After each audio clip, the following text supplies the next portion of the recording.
we talk about how confidence and competence are not the same thing. And you might be saying, well, duh, Amy, everybody knows that. But I don't know that a lot of people actually do. And if they do, they don't always act like it. I think the internet has completely blurred the line between them.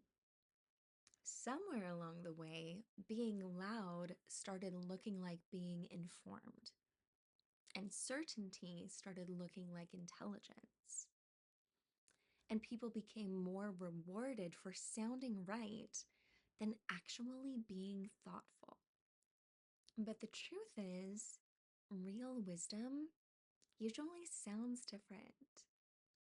It asks questions, it listens, it stays open, and it understands context. It recognizes that there is a difference between having convictions and believing yourself incapable of being wrong. I think we've created a culture where admitting uncertainty feels embarrassing. Like saying, I don't know enough about this yet, makes you seem weak. But honestly, I think the opposite is true. Because arrogant ignorance is dangerous. Not simply not knowing something. We all don't know things. We're human. I mean the kind of confidence that refuses to learn, and the kind that speaks over understanding, the kind that mistakes certainty for competence. And maybe one of the strongest things a person can say now is, I may not fully understand this yet. And that is more than okay.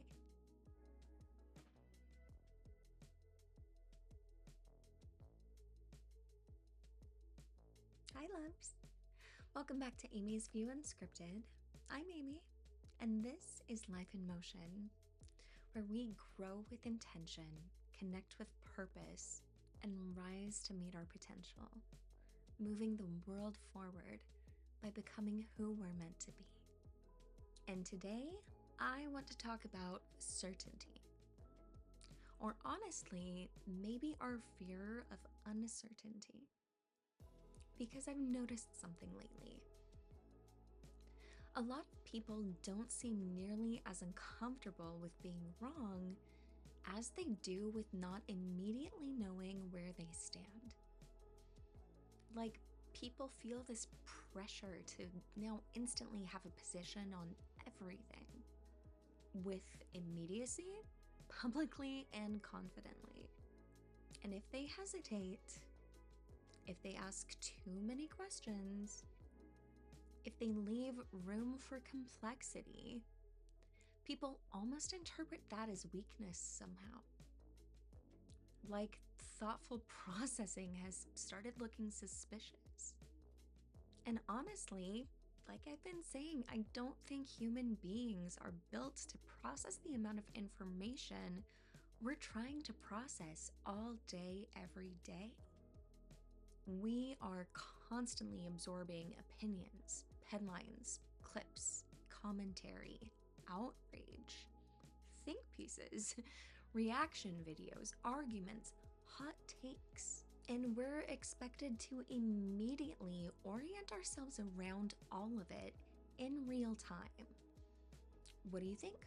Whose side are you on? Do you agree or disagree? Condemn or defend? React now. And I think somewhere inside of all of that, we've started losing our relationship with thoughtful reflection. Because thoughtful people usually don't move that quickly. Some things take time. They take context and research, experience, and conversation with a little bit of humility. Some things require sitting with discomfort long enough to realize your first emotional reaction may not have been the full picture. But digital spaces don't reward that very often. They reward immediacy, strong reactions, strong declarations, and absolute certainty. And because of that, confidence has started sounding like competence.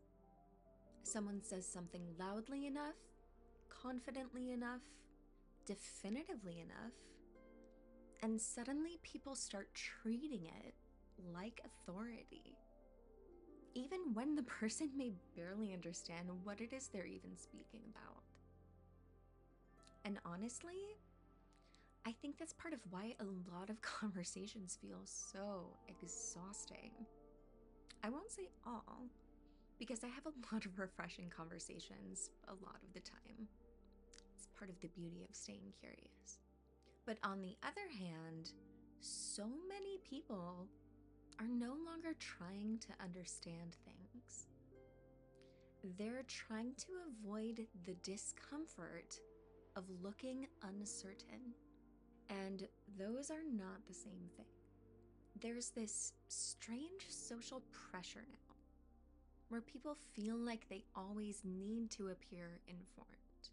They always need to appear correct. Always need to have the answer immediately.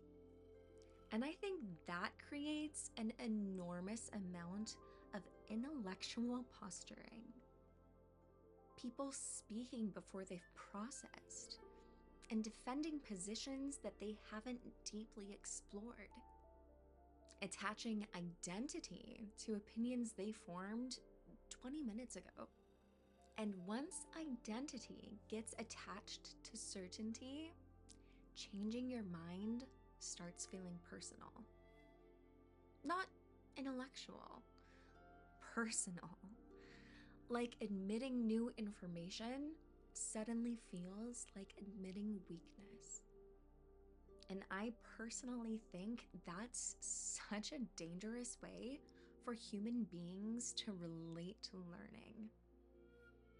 Because learning is supposed to change us. That's the point. And I think a lot of that comes down to identity. Because once people start attaching their sense of self to always being right, disagreement stops feeling intellectual and starts feeling emotional. It starts feeling like a threat to identity. And when that happens, ego naturally enters the conversation. And honestly, I want to be careful not to frame ego itself as inherently bad either. Because I think a healthy ego is part of being human. A healthy ego is what drives us, what protects us, and why we care about ourselves in the first place. It helps us build confidence, develop identity, and move through the world with some sense of self-worth and direction. The problem isn't ego itself. I think a healthy ego becomes toxic once it starts to impose itself onto others to be fed. When someone needs superiority in order to feel secure. When being questioned feels intolerable. When appearing right becomes more important than understanding. When curiosity starts to feel threatening instead of exciting. Because once ego becomes fused to certainty, growth becomes very difficult. And I think we're seeing that everywhere right now. People don't really listen anymore as much as they prepare defenses. Conversations become performances. And people listen for flaws and for openings and for opportunities to assert themselves. Not necessarily because they're bad people, but because everyone seems terrified of being perceived as uninformed. And honestly, I think some people would rather confidently double down on something inaccurate than experience the social discomfort of admitting they spoke a little too quickly. That's how uncomfortable uncertainty has become. Somewhere along the way, saying, I need more time to think about this, or I may not fully understand this yet, started sounding weak. But I actually think those are signs of maturity. Because there is nothing unintelligent about learning in real time. There is nothing shameful about gaining new context, nothing embarrassing about evolving, and there is nothing weak about reconsidering something after deeper reflection. If anything, I think the inability to ever do those things is far more concerning. And I do want to clarify something. Staying open-minded is not the same as rejecting expertise. There are people who dedicate years of their lives to studying medicine, science, psychology, history, engineering, law, and countless other fields. That research, expertise, and knowledge absolutely matters.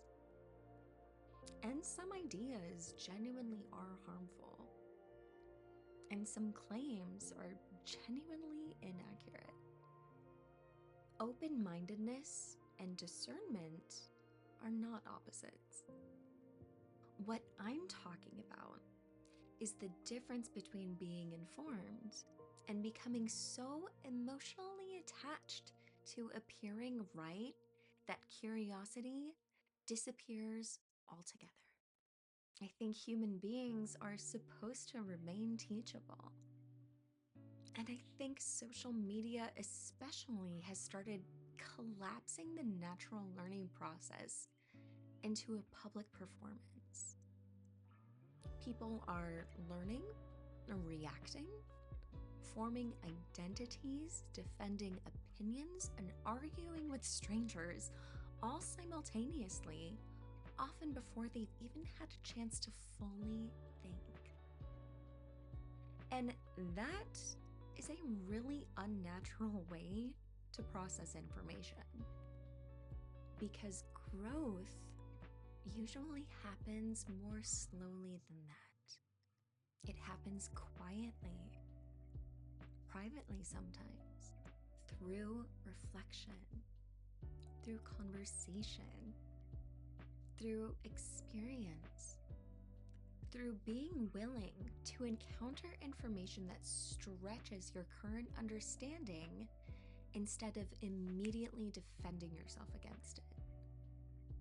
And honestly, some of the wisest people I've ever met are also the people most comfortable saying, I don't know, or I could be wrong, or I need to think about that more. Not because they lack intelligence, but because they understand how vast reality actually is. I think a lot of people have confused intellectual humility with intellectual weakness, but they're not the same thing. Pretending to know everything is easy, but staying open enough to keep learning is much harder. And I think one of the biggest losses happening right now is the loss of curiosity. Because curiosity requires enough internal security to not collapse every time your worldview gets challenged. Curiosity requires the ability to hear something uncomfortable without immediately interpreting it as an attack against your identity. Curiosity requires emotional regulation, patience, and humility. And without curiosity, people stop exploring, stop growing, stop listening, and stop evolving. A mind that can never change eventually becomes a cage. And honestly, I don't think human beings are meant to live trapped inside their own certainty forever. We are supposed to grow, to refine, and to deepen, and to learn. Not abandon discernment, not abandon critical thinking, and certainly not abandon truth, but remain open enough to recognize that none of us have the full picture all of the time. And I actually think the world would feel a lot healthier if more people felt safe admitting that. If conversations had more curiosity in them, more listening, more reflection, less performance, less ego, less pressure to instantly know everything all of the time. Because I don't think wisdom comes from performing certainty. I think wisdom comes from staying teachable. Because that is where growth happens. If this conversation resonated with you, I'd really encourage you to share it. I think a lot of people are feeling this shift happening right now, even if they haven't fully put words to it yet. And if you want to keep having conversations like this with me, be sure to like, subscribe, and hit that notification bell so you don't have to wonder when we're having this next conversation. Until then, take care of each other out there. Go get out of your own echo chamber a little. Stay curious about other people. Stay curious about the world around you. And you just might be surprised. Go be